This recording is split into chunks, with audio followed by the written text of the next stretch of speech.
discretion is advised. Hello, everybody, and welcome to another edition of the New to Wrestling podcast. This week, we watched the July 14th, 1997 edition of Raw is War, and the match card is as follows. In our opener, we had Ivan and Scott Putzky taking on Brian Christopher and his daddy, Jerry Lawler. In our next match, we had Taka Michinoku taking on Tajiri Yoshihiro. We had Los Boricuas in their, I guess, faction debut against the Headbangers. Ken Shamrock takes Jim the Anvil Neidhart on.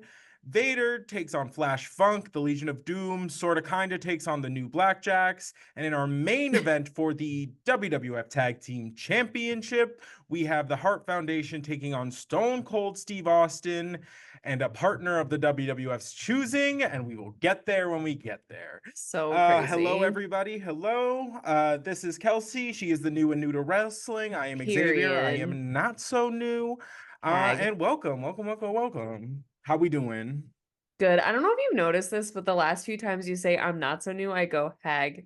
No, I'm here for it. Just keep that going forever, I think. Like under my breath, I just go hag. And the last like 2 times I've done it, you haven't noticed. No, because I definitely haven't noticed. Oh, amazing. Respectfully. No, respectfully. You are the crone holding the lamp leading me through the woods. Which is and amen crazy, and period. Crazy. So funny. So, all right. So this one opens up with a flashback of it's basically the Hearts in Canada. It's like the Hearts in Canada, your greatest hits. Yeah, truly. Except the farmers' daughters weren't in there, and I felt like they deserved a place, but maybe that's just me. Right, 100%. And then they really should have. They I'll should have never been the let soundtrack. it go. Sure. Just the I'll never let Canadian it go. national anthem in a vicious 3-part harmony over the events that took place in Canada would be great. No, absolutely. You're so right about that. 10 out of 10. And honestly, I think it would be even more like of a heel move to like have your like actions played over the national anthem. Absolutely. It's like we are literally doing this because it is what our country demands of us. Right. Our country, 'tis of thee and 'tis of me. Right, 100%. Full stop. And then it ends with the tagline where it's like the most like beloved to like the most wanted, and then it like changes like, so they're they're going to all the greatest hits Hearts in Canada, then all of a sudden it like changes like, but today we're in San Antonio, Texas, and then it like slaps like it does like the cattle prod brand, not the cattle prod, but like the brand, yes, of like it didn't make sense because it was Texas, a map, San Antonio, and then it was a brand of a smaller Texas over San Antonio. Which really just made it look like San Antonio is the entirety of the state of Texas, which is pretty funny. It's actually the state of San Antonio and the capital is, or there's a city in it called Texas. Like, I don't know. It was like, it could not get more don't mess with Texas. But then it had the Bonanza thing. If you guys know the show Bonanza, where it like suddenly the whole map like burns and they're just standing there like in like a sepia toned kind of wanted poster vibe. 100%. I was honestly into it. I was like, I would live if on the news tomorrow they said she's going from most beloved to most wanted. And it's just literally. And clock it. Amazing. So that brings us out to the Hart Foundation making their way out to the ring to do an interview with Vince. The crowd's like really loud. You can kind of like it's actually like kind of hard to hear everybody. The crowd was louder than the mics on commentary. No, 100%, which was both frustrating and impressive. Yeah, both absolutely unhinged and absolutely unhinged. Right, exactly. Comment or inflection really matters. So Bret Hart is asked about the crowd reaction here in San Antonio, and he goes on to say that Calgary is free of rats, but San Antonio, on the other hand, is filled with rats. He said it's ratatouille up in here. No, 100%. Really, he goes on to just be like, talk about like, a lot of the rats are in the back. Shawn Michaels. And like that's obviously who he's referencing. Which is And crazy. Well, you don't know it at the time, and then Shawn right, Michaels comes out and you're like, right, oh, right, the right. Him. rats. Right, right. The rat. Well, because he's the only one like from there, from where they are currently. So Right. so he goes on to be like the Hart Foundation is going to be a force to be reckoned with, and you're like, cool. And then they go on to ask him about the WWF Championship match at SummerSlam with The Undertaker and the stipulation that he has now had baked into his contract that if Crazy. he does not win the WWF Championship, he will never wrestle in America again. He goes on to say like some other version of that, and Vince cuts him off very aggressively. He's like, actually, let me tell you what you did say. Mhm. And you're like, oh. He actually interrupts Bret by starting with, let me correct you," which is Which is you're like, "Ooh." crazy. Um, Vince, the receipts McMahon. He's right. like, hold on, let me fact check you real quick because No, what you had 100%. said was This, and this, and this. and that's an important distinction because I was like, oh, because even if he like say Undertaker is Wins the disqualified or match, there but doesn't win the title doesn't win the match, doesn't win the yes, he still can't wrestle in America. Like he has to walk away with with the the belt. title. Right. And I was like, that is a very important distinction to be clear about. Right. No, 100%. In the So contract is crazy. yeah, basically Bret Hart goes on to just be like, I will be a 5-time champion, and if you have a problem with it, you can shove it, essentially. And okay. So then the attention is turned to Owen, and he's asked about Stone Cold.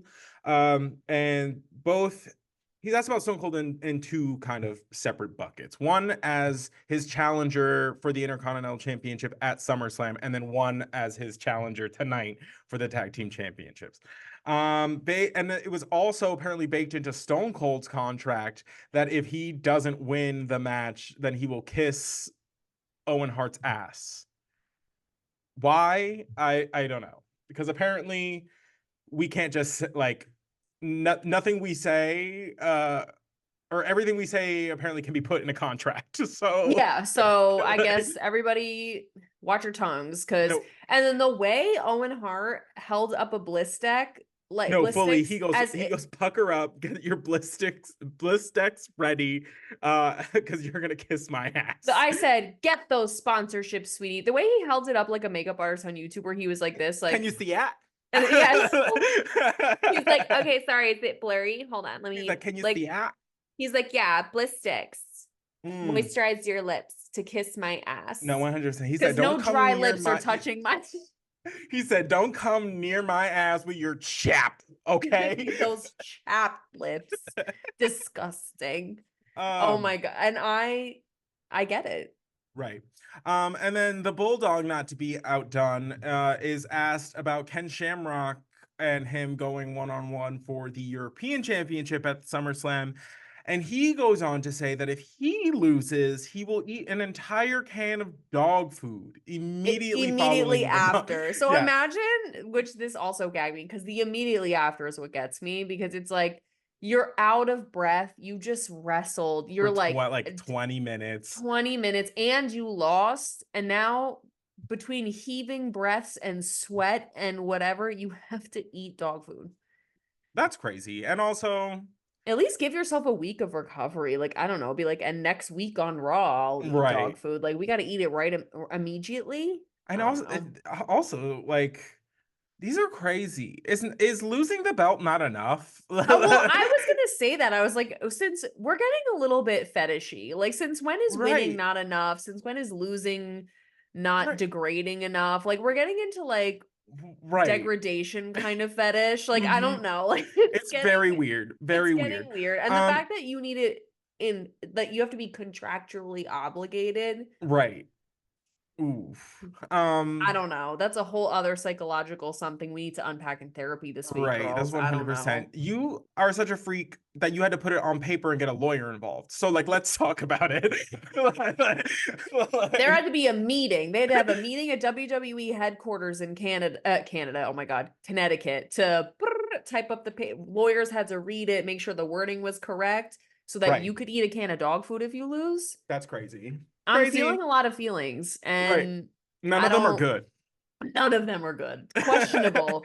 A lot of them are questionable. I'm a little afraid, and none of them are good. So So Brian Pillman will be taking on Goldust at SummerSlam, and of course, because we just kept this ball rolling. Brian Pillman, there was a lot of like the going on in that promo. So like I'm gonna pick just a few of the gems. Basically, he calls Goldust the greatest drag queen that like ever lived, and honestly, I love that. We're born naked and everything else is drag. Right. Oh, I love that. Thank you very much. And basically he goes, if I lose, I will wrestle you a dress the following night on Raw. And he's like, better yet, make it one of Marlena's. And then he says something absolutely heinous. Ew. And he goes, and that dress might not be the only thing of hers that I get into. And I was like, gross. Foul. How many times do we have to have this discussion where Marlena is not a vessel to be traded, and she just goes, well, better luck next time, and then just gets naked. Like, what are and like why? And then Jim the Anvil Neidhart, just because like, you know, doesn't want to be left out, I guess. Says if he doesn't have a match at SummerSlam, mind you. He's just doing a thing. He says if any of the members of the Hart Foundation lose, I will shave my goatee. And it's literally just like, who the hell asked you to do that? No one. If you want to shave, just do it. Right, 100%. I said something really mean when we were watching it because I was in a mood, and I go, yeah, no, free the set the lights free, I think. Yeah, how far do you think they're gonna get? They're just gonna crawl right down into that chest hair and live there. Like, there's no way. I'm sorry. I don't know why I said it, but I couldn't help it. And I don't know why I felt the need to repeat it now. But listen, I had to live with it. Now you all have to too. So But I didn't even clock that he wasn't even in a match. He's just like, and if any one of them wins, fully does not even have a match. And you know what? That's a win for everybody. So for my own sake, I hope at least one of them loses, because I would love to see that. I just want to see it. Then Bret pretty much like closes it out with basically being like, I don't care what any of you think, like it's going to be a Canadian summer. It gave very Hot Girl Summer, Bret Summer. Bret Hart. Like, Bret Hart invented the original. It's going to be a whatever descriptor summer. Right. Who knew? A hot Canadian summer. Love that. Cold Canadian summer, I guess, depending.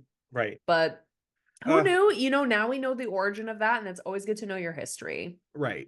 I'd love to see it. So then Stone Cold Steve Austin comes out. And the way this ends is just weird. Bizarre. Because he doesn't like come down to the ring, or like, you know, it's not like he like cares how many people are in there. It's never stopped him before. No. So he's just like kind of standing at the top of the ring, and then like Ken Shamrock comes out and like stands next to him in the matching fit. By the way, matching fit, yeah, really. Identical twins, except one's bald, and it's like, so it kind of gave like Stone Cold shaped his head bald to be different, like from his twin. Oh, it's like when Ashley Simpson dyed her hair black. Yes, thank you so much. Yes, correct. Yeah. So, and then we get another superstar that comes out, who is the Patriot, debuting, I guess, today. And there's nothing like, this is exactly kind of, I guess, the vein I thought we would go in, where it's like, if someone's being hyper patriotic about their own country, like Canada, right, America will never be one to be outdone. No, they're like, nope, get a guy in here who's just about America. No, wait, 100%. They said, like, we want just as much patriotism, twice the gaudy. That's what we want. Like, we're gonna put him in a lucha libre mask, which makes no sense because he's an American patriot. Right. Okay. Right. Okay. Sure. And then Psycho Sid comes out, like, not in wrestling gear. Everyone else was in wrestling gear. He's just like in like black jeans and a black. Honestly, it was a look. He looked cute. I love an all black. Right. But it was just like okay. Senseless. And then Shawn Michaels comes back, this is his return. We haven't seen him in weeks. As we talked about last week, because of the whole backstage fight with Bret Hart, then like he quit, and then I guess he's back. But then they don't go to the ring, like they don't do anything. They all just come out and take a gander. Stand there, and like Shawn's just kind of like posing and being like, Shawn. But like that's it. Yeah. You're just like, okay. And it's just like I couldn't string those 5 people together, like with what? In my fantasy football league or my No, fantasy wrestling like, league, I would have not never, not once. Right. And it's weird because I guess what they were trying to do is like spread the rumors that one of those fellas might be his tag team partner, which by the way, they end up like, it almost feels like Clue, where they like go to each of the people that had come out and been like, are you the murderer? Like it's just, right. No, and they're like, not I, or whatever. Mm-hmm. They never go to Psycho Sid. So Psycho Sid literally comes out in his like civilian clothes, does a little hi there, hey, and then we never see him. Went home. Like fully, and then fully went home, And I think this might be the last time we see him. Really? I think okay, so. because we keep like thinking that, and then he just appears, and we're like, oh. No, hey. I think this was it. His last match was the one with Owen, and I think this was his last appearance. Oh, that's right, because he he goes to WCW, and he just comes out and does like a hey there, and then but Sid's been going back and forth between the two, so like he started in the early part of the 90s. He was in WWE like 92, 93. Leaves for a couple years. Yeah, because then he comes back when Shawn Michaels, right? So yeah, it's a mess. I mean, I remember stuff. Well, whatever. It's not a big deal. I don't even care. So in our opening contest, we have Jerry the King Lawler and his son, not son, mystery child, bastard child, Brian Christopher, taking on Ivan and Scott Putzky. Wait, but the gag is, which really, I'm like, okay, now we're just being liars, and like that's crazy, because so as Jerry and his absolutely definitely biological child are walking out, JR is going, oh yeah, so yesterday Jerry said on whatever interview he was on that Brian is actually his younger brother, or might be his younger brother. No one believes that. And no one believes that, Hag. And like, also, I understood the is he, isn't he, like kind of keeping aloof, but now we're just making shit up. Right. No, fully. Now we're just making shit up. Like, because we know that's not your younger brother. That's crazy. Like that's crazy. That's your son. And the way JR just the whole match is like Jerry's son, Brian, didn't even pretend. He was like, so that's Brian is Jerry's son, and so there's Jerry's son, Brian. Right. No, literally. He's like, I'm not playing this game anymore. He's so done with Jerry. He's just like, okay. He's so over it, and respectfully. So this one started just real weird. Ivan Putzky grabs the microphone and starts singing for the better part of like 40 seconds. Like and he sings in Polish, then he does the English translation like right after. So he was going back. And I will say this, he wasn't bad. No, it was just like me. It was just strange. What are we doing?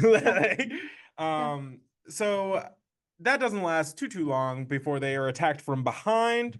I have a note from the commentary team that says Lawler hasn't told the truth since the 70s. Love to see it. Such a good one. Yeah, no, honestly. This match was fine. This is kind of like not, you see this sometimes when you have like older returning wrestlers like just making an appearance, so they'll come in, they'll usually put them in a tag team match. The older wrestler will usually have no part to do with most of the match until the end. They'll come in at the last second, do their finisher, their signature move, and then pick up. It's the Formioli. No, literally, it's the Formioli. And they gave it to us. Plankton did not have to beg that hard. No, ravioli. No, fully. Yeah, this match was just a lot of the Lawlers, as I will affectionately call them, cheating. As And they do, like yeah, yeah, father, like yeah. son, apple tree. And of course, there is a miscommunication between the heel team. Brian Christopher accidentally kicks his daddy-o right in the mush, which Love to see allows it. Ivan to perform the Polish Hammer, gets the victory. And that's that on that. Love to see Which it. honestly, Brian kicking his dad in the face is like the least he deserves. Right. I mean, the way he is parading around saying he is everything, every relation to you except the real one, which is your father. I would Right. also kick you in the face. I'd also take some kind, like, feel some kind of way about like you just fully not acknowledging that I am your child. Like, that's Like, crazy. that's great. And then, but again, the knife twist is no, that's actually my brother. Girl, Get out of no, here. you're not. Like, if we're No. gonna be related, just tell them the truth. Whatever. It doesn't Right. matter. But It's it's so just like stupid. I would also be like, oh no, I kicked you in the face. My bad. No, yeah, exactly. Oops. Sorry, Dad. I mean, Jerry. Jerry. Next we are treated to a recap from the events of last week or the last couple weeks, with the Mankind campaigned to be Stone Cold Steve Austin's tag team partner. We learn about what happened last week. Mankind comes and saves the day for Stone Cold, only to get smacked in the head with a steel chair by Triple H and stunned Hurtful. by Stone Cold after making him being Mankind believe that yeah, I'll be your partner, sure. They go in for an embrace, which, really naive, Mankind, really naive. I know. And then he gets stunned for his troubles. Aw. And then it cuts to Mankind backstage, sitting in what I assume the boiler room. His Pick your usual poison. haunts. And he's just sitting in the dark, and they're trying to like ask him questions, and he says nothing. He says nothing. Nutting. And then we cut away. And that takes us to an interesting promo, excuse me, from Paul Bear, who goes into some details about Kane. Essentially, he addresses The Undertaker being like, whatever pain and suffering you say that you've been through for the last 20 years is nothing. It pales in comparison to what you have done to your brother and like your family. Basically, he's like, Kane awaits to face you, and next week I will prove that he is alive. So we'll see what that proof manifests itself into. But yeah, I know, because it's like, at first it's like, how do you prove someone's alive? Is like, you bring them in. But right. like, then I'd be like, I feel like he would have just said like, and he's coming here next Right. week. So I feel like there has to be something like, what are you gonna do? Bring a lock of his hair? Like a DNA test? Like, what Right. do we, a Mhm. picture? Like, I don't know. I'm But so even then, curious. he was burned in the fire, so he wouldn't look like, he probably Right. remembers him. Right. Yeah, so I don't know what he's gonna bring, but We'll see. Okay, Mike, I just have to say this, and I've already said it, but I don't get it. Not that I don't get it, but to me, Paul just makes no sense because, again, if you knew Kane was alive and you knew he was like surviving off of hate towards the Undertaker, and you hate him so much, and like it's this whole thing, and you still were like with Undertaker for the last like 20 years as his homie. Right. I just don't. And then like suddenly there's this switch up where now it's like, oh, BT dubs, like we've been friends this whole time. And I've actually also been friends with Kane, who hates you and is literally just surviving so that he can seek vengeance on you. Well, maybe this is his like long-term plan. And this is why I can't sleep at night, because what are you all plotting? I just don't. Maybe he's just like, I gotta wait for Kane to like come of age. So while I'm doing that, I'm gonna stay close to my enemy. This is crazy. And learn everything that I can learn. Wrestling is giving me trust issues. I thought I had healed from this. I thought I had done the work and I become self-aware and like here I am now. thinking about who's plotting and scheming over 20 years for my demise with Stone my Cold long said lost it brother. last week. He said, "Don't trust anybody." I God, He I'm meant just it. He meant I it. know, and like I'm just it's a lot. It's a lot to take in. Mm-hmm. It really is. I just God, you can't trust what I mean, I wouldn't trust Paul Bear anyway. Look at him. But Right. whatever. That's a whole other story. Right. Moving So on. we'll see. We'll see what proof he brings us next week. In our next match, we have a light heavyweight division match between Tajiri Yoshihiro and Taka Michinoku. This is great. I So love good. Tajiri. Tajiri has made appearances in ECW also, as well as the WWE. And this is just baby Tajiri. I haven't seen little baby I know you Tajiri. were so excited when he came out. I love when you see somebody you know, but they're a small. You're like, Yeah. oh, you're like, oh my God, it's baby Tajiri. Wow. And I'm like, I can't, I'm like, I love that you love grown up Tajiri. Like, who dat? Right.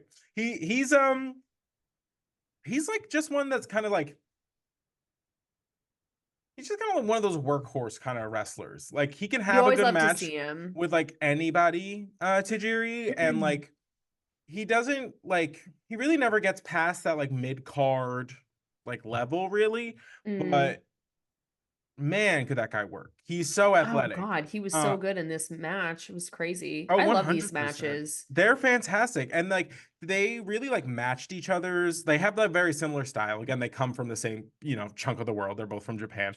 So they both have that kind of like strong style, which is a lot of like strikes and kicks. And you see that a lot when they go like when they start going like chop for chop on each other. And it lasts you typically see this with like Japanese wrestlers or wrestlers wrestling in Japan. That like chop for chop section usually lasts way longer than in like Yes. I'm yes. thinking of when we watched the female Japanese wrestling with Robert Martyr. Mm-hmm. My God. It's like a battle of wills kind of thing. It It's was like crazy. a I was who's like, gonna crack first. yes.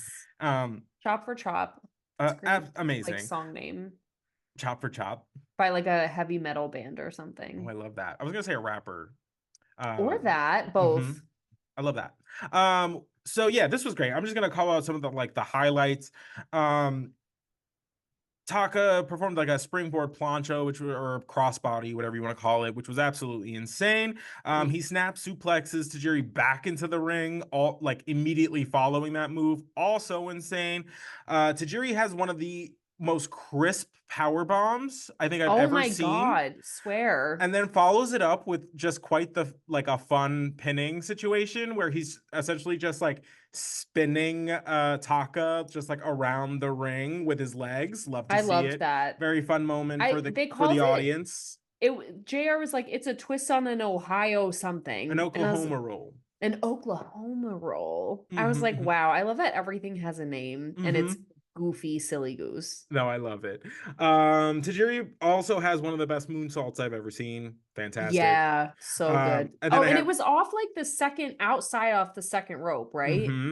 And Yeah. I always, when they do stuff off the second rope, and this is just naive of me, I'm always like shocked how they like don't hit their feet on like On the the top one rope. above. I'm like, he really did it so quick and like crisply, and like that, he didn't even touch it with a toe. It's crazy. Love to see it. Love to see And then it. we have the chop section. I have back and forth. There's a double slap that takes them both down. Hmm.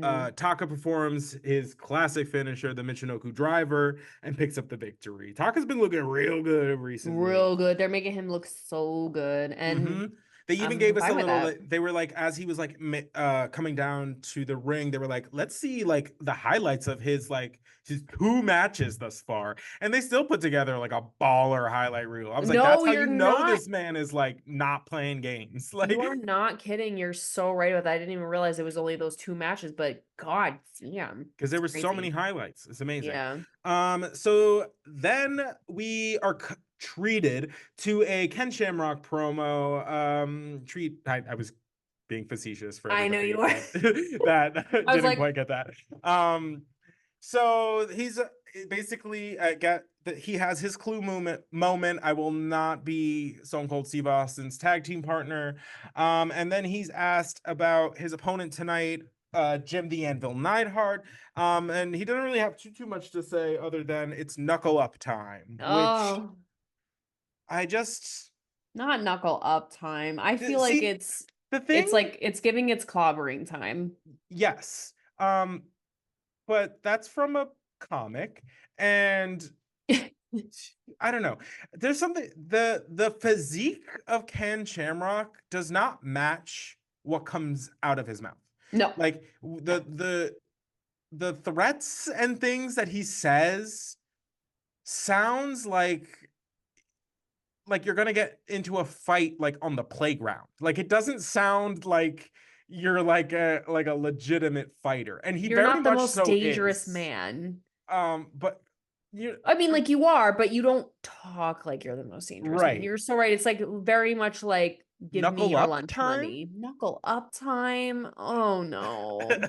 um Sweetie. We were both like, ooh. right. Mm-mm.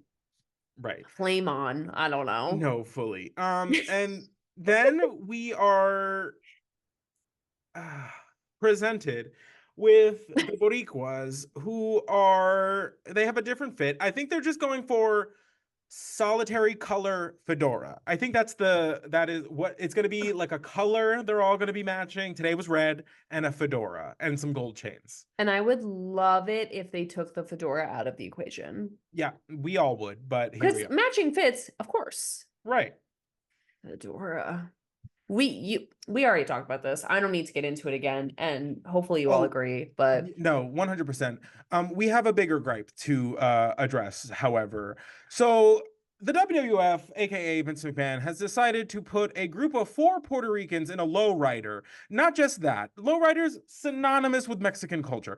So much so that there is it literally looks like an Aztec god on the hood with Mexican colors coming out of like the feathers of like around his head.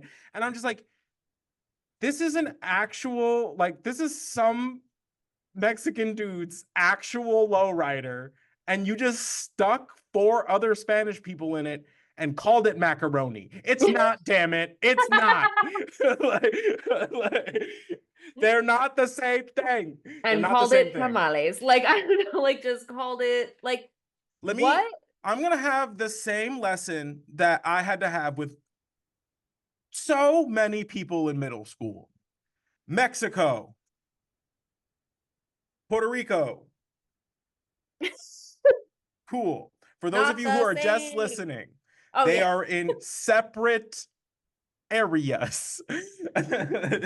Mexico. Yeah. And I literally was like, they're in San Antonio, which is there is a lot of Mexican influence in San Antonio. And I was like, they literally probably went out on the street and they were like, this makes sense. Let's borrow that guy's car. Like, let's do that.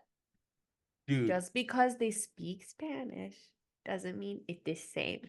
It's not the same. It's not the same. It's just crazy that they didn't even like think to like not have the Mexican flag just on the car.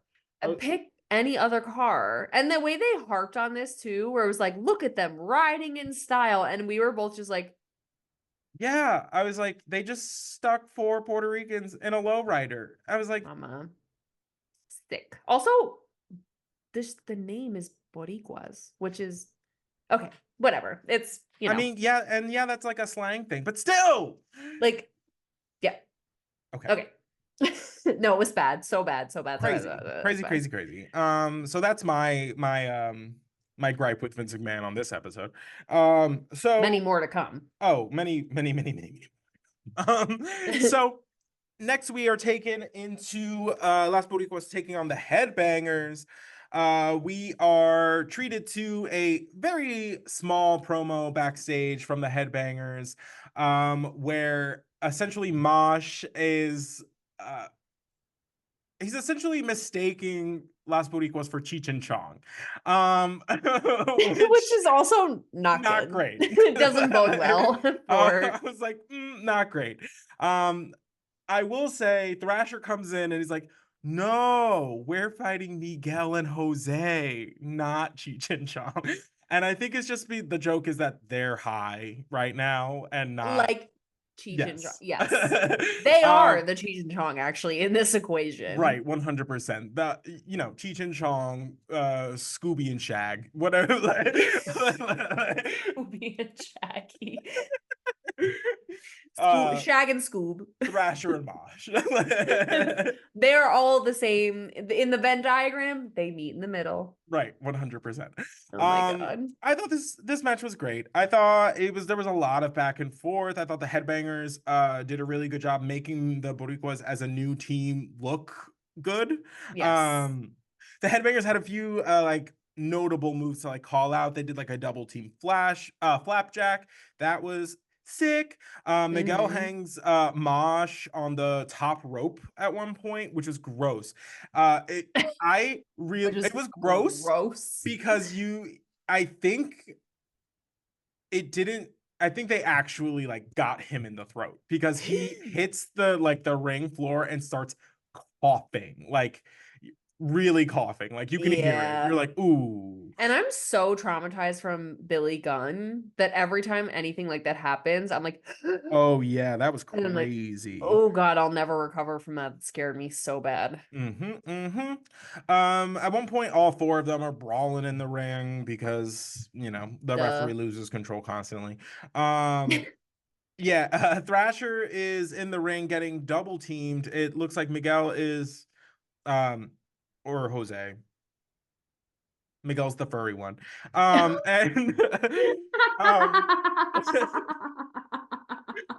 he is. He is. So I think it was Jose was holding Thrasher, and Miguel was going to hit him with a move. When Thrasher bends down so that both him and Jose go down and back body drop Miguel. Love to see it. Yeah, love to see it. Jose then pretty much does like a very, very quick pin on Thrasher. It's a quick roll up. It's 1, 2, 3, and it's done. Yeah, it took me off guard. It was so fast. 100%. And then immediately after the bell rings, Las Boricuas go after the Headbangers, only to be interrupted, of course, by the, what do we call them? What do you got for them today? I had dipshits on acid. You're not wrong. And so they came out, and see, the thing that gets me is like, if you're coming in to like do a fight, save somebody, why are you rolling out with the motorcycles? You know what I mean? There's nothing more anticlimactic to like, oh, someone's getting beat up right now. Let's do a lap.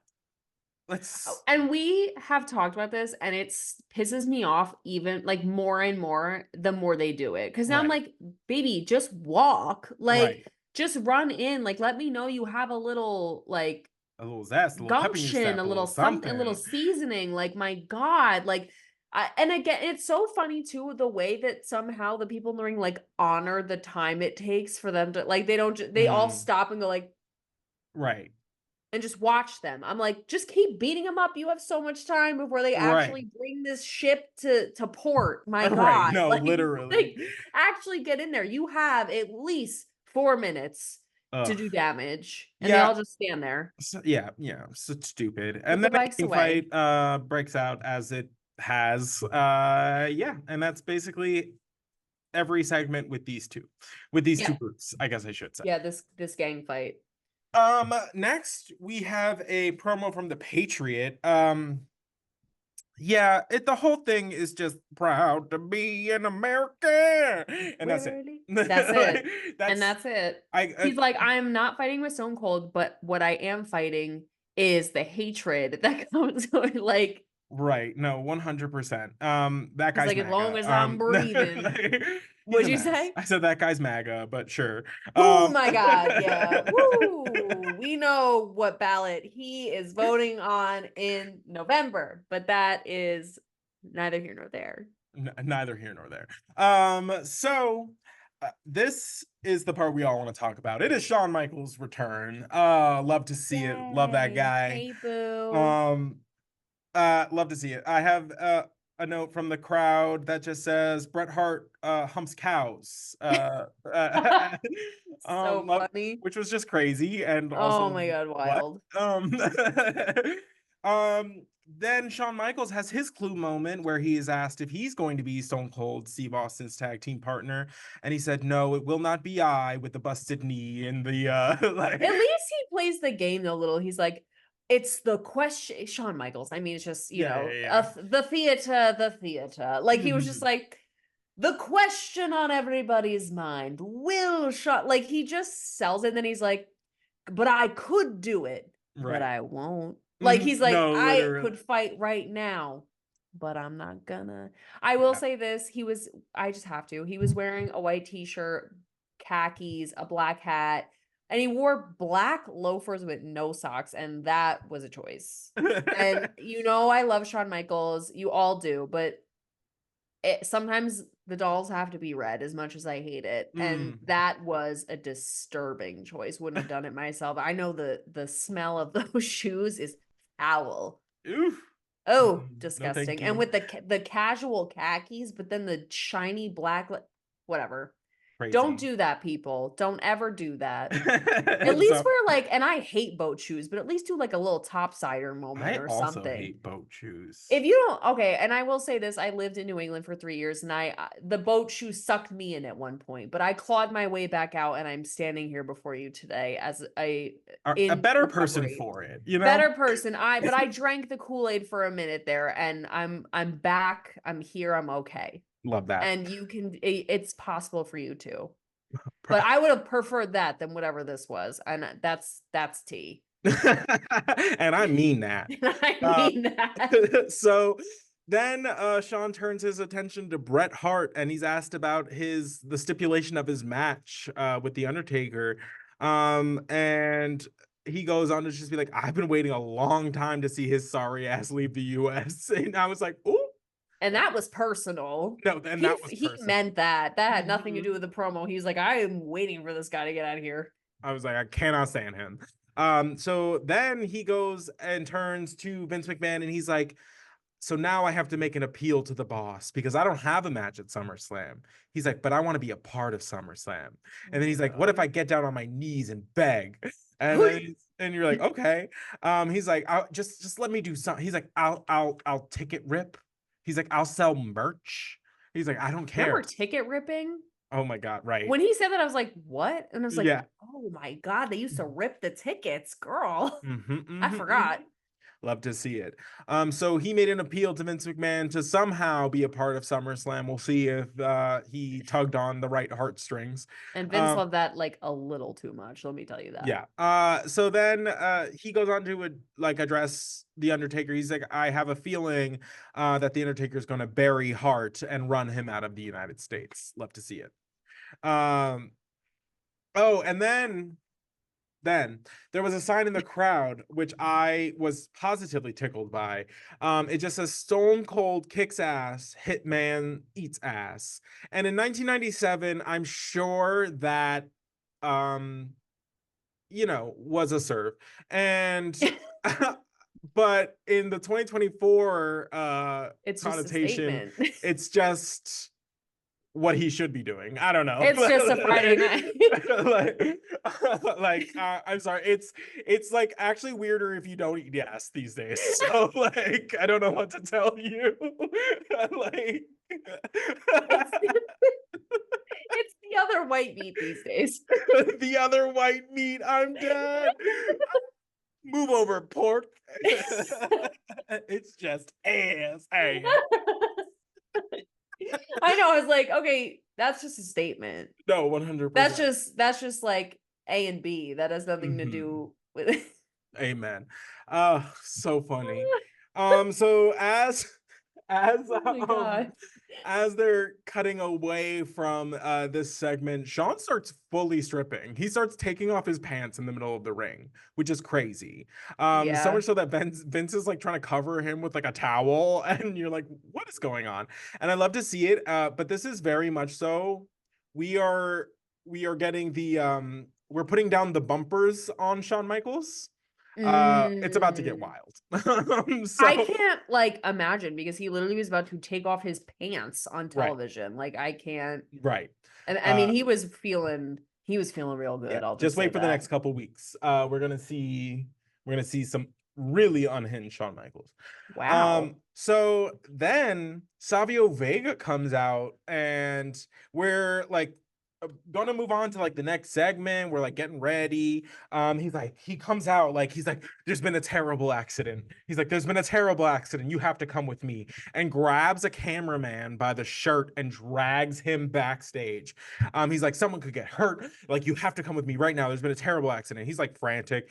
And then he drags this man all the way to like a garage Like somewhere. through the building, all the way outside into a garage. I'm like, how long is this camera wire? Right, no, fully. And so then he's like, see, and then look, hey, look, and in this like garage, you see three of the four DOA motorcycles lined up all pretty and whatnot.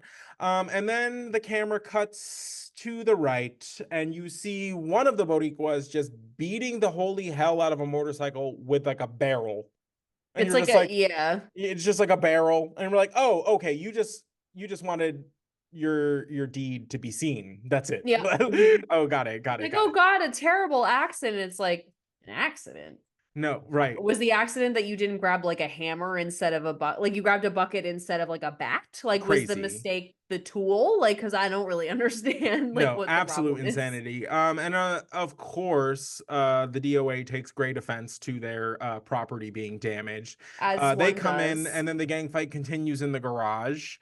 Just this time to the soundtrack of car alarms just going off. And it's Like, the old school one where it's like boop, boop, boop, like no, wee, like it's fully, like the yeah. old school one. I was like, honestly, So after the gang fight with the car alarms, we get a little like replay. They like replay it, and upon second viewing of the replay, you just see one of the Boricuas in the back during the gang fight, absolutely flattening a metal trash can on one of the members of the DOA, like completely just that can ceases to exist. yeah, like because upon first view, there's so much going on you don't notice. And then Right. when they replay it and I guess they're highlighting, they're mentioning that that one guy got like specifically injured. And I was like, Right. wow, so weird. I didn't see it. And then we were watching back, we were like, oh He my hit God. him Oh my like God. easily He's like getting 12 times with the just trash getting can. shit rocked in the back.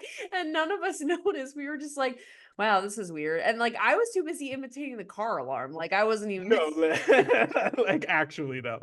literally. But I will say this, what a thrill it is to know that if they're one bike down, mayhaps they'll just walk into the ring next time. Mayhaps. I can only Do pray. you think that like they'll just double up? Oh my God, that would outrage me so badly. That would Like the two literally bald push ones me just over share a the motorcycle together, the just like just like the bald ones. Bopsy twins. Oh my, that would push me over the freaking edge. Seriously, just I love that. your legs work fine. Ah, love Unbelievable. to see it. So moving on from the gang warfare, we have Jim the Anvil Neidhart taking on Ken Shamrock. Jerry joins us on commentary because he has to take control of this episode. No idea what that means. Oh God, so Um, weird. Honestly, this one was kind of boring. It's kind of Oh, boring. I'm not gonna lie. Ken's learned some no, new it really moves. Good for was. him. Some takedowns, some new submissions. Love to see it. It was boring. It was just a very slow paced match.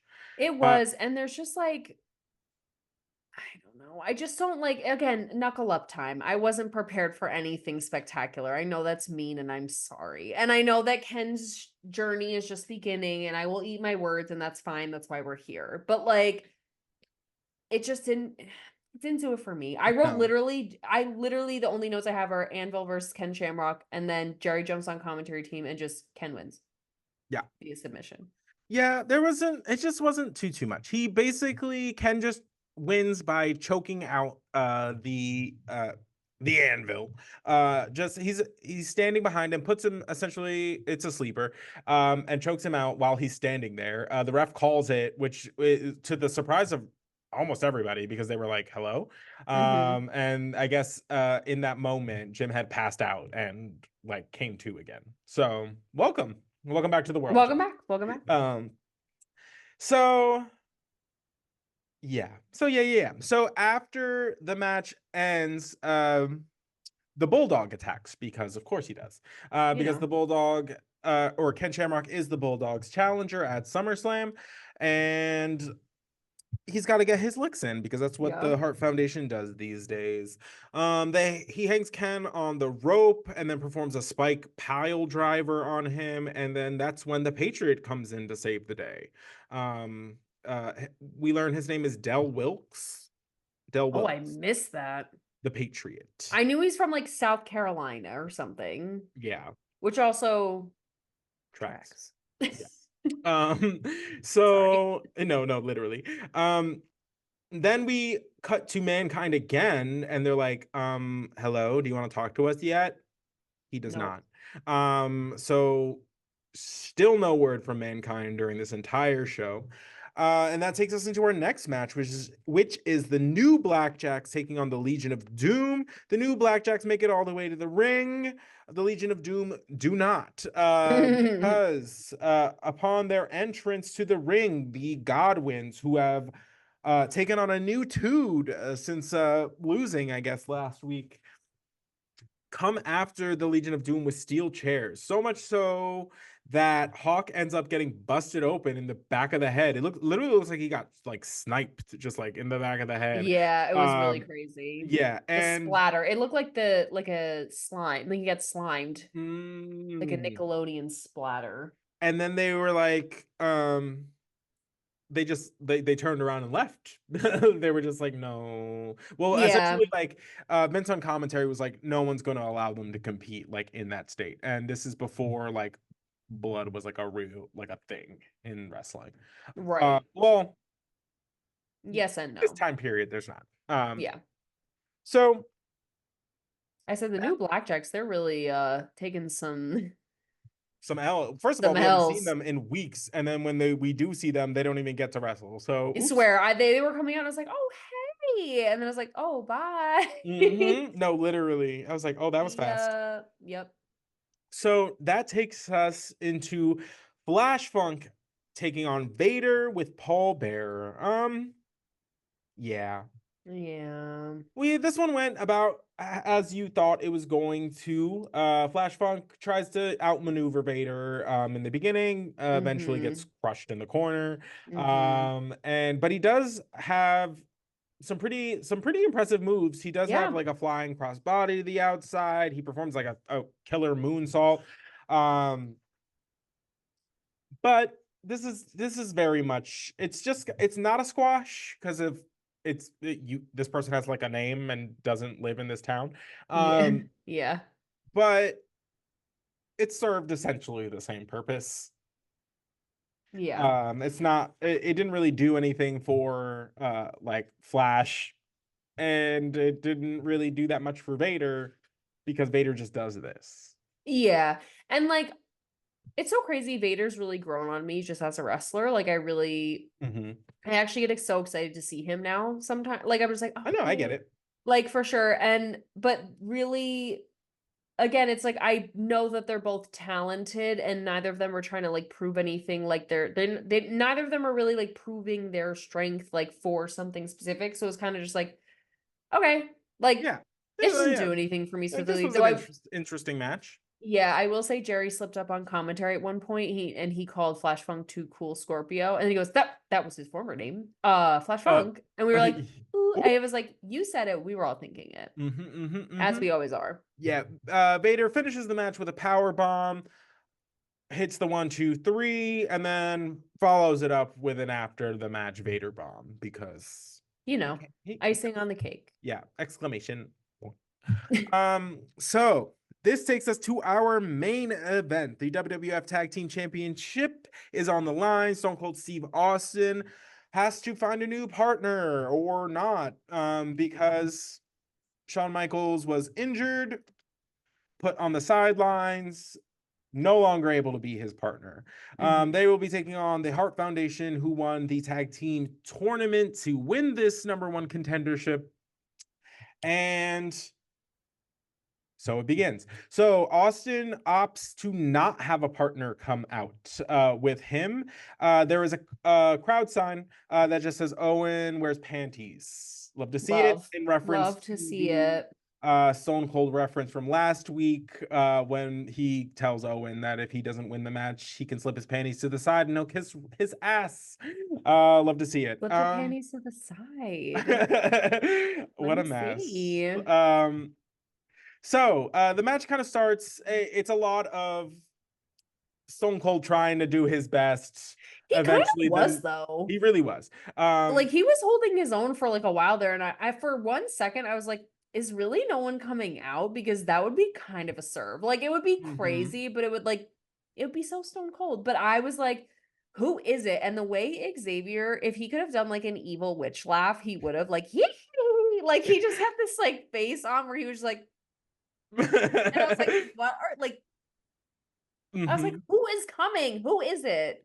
I knew somebody had to be coming. So before they go into the first commercial break of the match, it cuts to the backstage area and the camera is focused on a pair of white boots and they are a tapping because there's some pretty funky music going on underneath, but we don't get to see who this mystery partner is. So we go back to the ring where Owen is essentially in progress of doing a belly to belly on Stone Cold.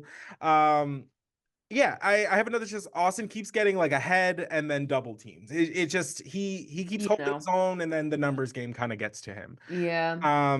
And then and then this funky music comes over the arena, and Dude Love makes his debut. Girl. Love to see it. Love to see Love to it. see it. I love it. I love it so much. And how fun for Mick Foley to be able to just put out into the world a character he made as like a teenager.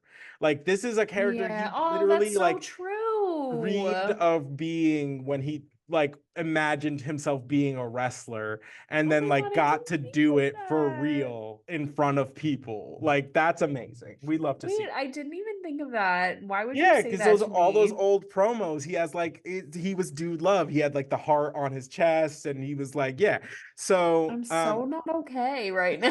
That's so sweet. Wait, but I have a question. yeah. Is this like a permanent change? No, we Okay, it was take just it like a more like little take it more as like mankind has alter egos. work. And I think that one of the commentators said this, like, oh, this is just like an alter ego, which also how fun. How Think fun that you are think so good that you that you get to have like be multiple multiple. personality disorder, essentially. He's literally like, Patricia's not here, like, No, or whatever. right. Yeah, no, Split. actually though, Okay, work. I Wow, I love it. love that. So Obsessed with that. so Dude Love comes to save the day, and Austin's face sells it. It Oh sells my it God. so hard because it's just like if Austin doesn't react like that, it's like, oh, what is this? Like, what is this dude doing? Like, Yeah. The but disgust and outrage was I crazy. know, I love it. I love it. And on commentary, JR goes, Dude Love lives, and I love that. Literally, and then I was like, dude, love freaking lives, man. Like No, I got 100%. it. I got really into type. The fact that also, because I love the details, he did the mandible claw covering in tie-dye to match the fit. Mm-hmm. And that is period. Love that. Like, thank you, Mick Foley, for everything you do and everyone that you are. And like just I love you. Amazing. Incredible. So Thank you. the match progresses. Austin begrudgingly tags in Dude Love. We Work. love to see it.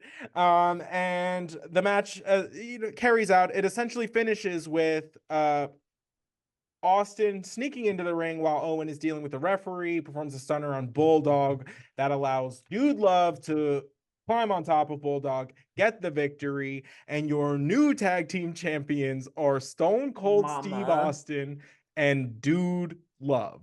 Obsessed. I love Obsessed that. with this. I love it Yes. so much. Yes. Tell me your thoughts. Okay, I love it so much. One, you're so right about Stone Cold, because it was so funny. Like, Mick Foley's coming out. And I will say this. I, at first, for 1 second, thought it was the return of Shawn Michaels. And I love Shawn Michaels. I was a little disappointed.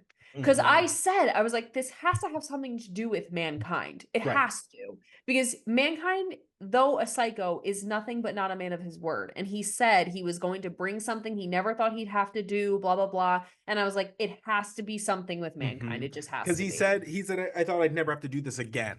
Yes. Okay. So I, for 1 second, was like, maybe it's Cactus Jack. That would be great. Whatever. Amazing. But Stone Cold's face when he came out, like, where he was literally like, this is worse. The thought went through his head. It was like, this is worse. I probably should have just went with Mankind. Right. This is even worse. Like, he was at first so disgusted. Where he was like, I played myself. I played myself, and I should have just picked Mankind, and this was the dumbest thing I've ever done, and now I have to deal with this. Like, it was so funny, all those emotions playing across his face. And then when he reluctantly tags him in, and it like kind of works out, and then he's like, oh, actually, like, whatever. And it works. And then he still is the one that kind of like ushers in the victory by being the one that does the stunner. And then, but like, Dude Love, being the legal man, like, has to get the pin. It's the same way he won the belts when he won them with Shawn Michaels. Yeah. Oh, I guess it was in reverse, because Shawn Michaels had done the super Sweet Chin Music, or Super Kick, and then like, yeah, Sweet Chin Music is like the proper title. Yeah. Okay, so like, when other people do it, it's a Super Kick. When Shawn does it, it's the Sweet Chin Music. It's the Sweet Chin Music. But I was like, the poetic irony of it, where it's like they win them the same way, just he is the reverse person, is with a reluctant tag team partner yet again, is so good. I love that. And that is a story arc, girl. Baby, we love to see it. Love to see it. And the fact that we are still using the mandible claw, like, it's just so, it's still Mick Foley. It's just a different, so good. And when I was shocked when they won, and then these girls were running in the ring, and I was like, girl, what is happening? But first, so like, they get the title belts, and Dude Love just gives the title belt to Stone Cold, because he's like, I don't even care. I just came out here to have a jolly good time, whatever. And Stone Cold's like, what? And then chicks are just running into the ring and jumping all over Dude Love. And I literally was like, what is happening? I was so confused. And Xavier goes, he's a chick magnet. I was like, yeah. I was like, oh my God, this is Dude Love. He's got love to give. He's got love to give. Free love. Free love. Dude. That. What did Dude Love lives again? Is that what Dude Love lives? Girl, instead of live, laugh, love, Dude Love lives. I love that. I love that so much. And the way we're putting that on the merch shirt, the way my notes in my phone is accumulating with merch ideas I think of, I love that. Block it. But, and then like, Stone Cold, it's so funny, like, goes like, oh, okay, you have some sort of something going on. He's like, oh, you pull. Oh, you pull. Oh, that's my bad. I must have. I had no idea. He's like, actually, you can hold on to this. Yeah, literally, he walks over and he was like, all right, fine, keep this belt. You got something going on over here, some sort of flavor. And I love that about Stone Cold too. Where like, Stone Cold is so stubborn and so aggressive, whatever, but he will admit when he might have been wrong. And it's not in something he ever says. He'll never say that. He'll just do the thing. He'll be like, all right, I'm sorry, here's the belt. I might have miscalculated here for a second. No. And that is a serve. I love it. I loved this. I'm good. I'm so glad. I'm so glad. I was so excited. Was so thrilled by this. Love the idea of Mankind going to have multiple personality disorder, because that also somehow makes sense in his character. It does. Because Mankind would have split personality He disorder. would. He absolutely would. I'm so obsessed with this. I'm so happy. Like, good. I'm glad. 10 out of 10. I was excited about this when I saw the little preview, and I was like, oh, this is happening today. I was like, this is great. Yeah. Oh my God. So good. 10 out of 10. Love it. I love the way it ended. Just everything. So good. And that's where they leave us, folks. So This has been another edition of the New to Wrestling podcast. Thank you for liking, commenting, subscribing wherever you find us. Yes, that. And we will catch you next week. And in a couple weeks, we will be... In a couple weeks, the Vince McMahon documentary on Netflix will be premiering. Girl. Actually, I think it's next week from when I we think are it is. recording. Yeah. So we will be diving deep on that on After Dark. So I'm stay tuned. So scared and so ready to dish. Amen. Healthy level of fear though. We'll get through it together, you guys. Amen. Well, we love you. We'll see you soon. Yeah, see you there. Bye. Bye.